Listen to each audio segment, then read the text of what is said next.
সকাল থেকে আমার শরীরটা একদম ভালো নেই। এই ওয়েদারের চক্করে পড়ে আমার জ্বর না চলে আসে। কী যে পরিমাণ ঠান্ডা লেগেছে বাপ রে বাপ!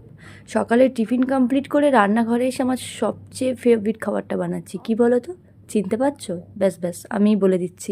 এটা হচ্ছে রসবড়া। আমার তো ভীষণ ফেভারিট। স্নান টান করে একদম রেডি হয়ে গেছে। বাবু এখন খাবে, কিন্তু আমাদের খাবার দাবার হয়নি। সেই জন্য এখন কার বাড়ি যাবে সেই কথাই ভাবা হচ্ছিল। তারপর আমি আর বাবাই মিলে একটা চকলেট বিস্কুট খাচ্ছিলাম। না না, এগুলো তো ওনার খাওয়ার অভ্যাস নেই, তাই উনি খাবে না। দুপুরবেলার লাঞ্চ মেনু আমাদের এখানে একদম কমপ্লিট। আজকে খাওয়া দাওয়ার পর যে একটা লম্বা এত সুন্দর ঘুম দিয়েছিলাম, সেই মজা হচ্ছিল। যেহেতু দুপুরে ওষুধ খেয়েছিলাম, সেই কারণেই ঘুমটা খুব সুন্দর হয়েছে। আর ঘুম থেকে উঠে তো একদম সারপ্রাইজ, কারণ ভাই এসেছিল। আর বাবাইকে নাচানোর জন্য ক্যামেরার পিছনে কী কী চলে চলো তোমাদের একটু ছোট্ট করে দেখিয়ে দিলাম।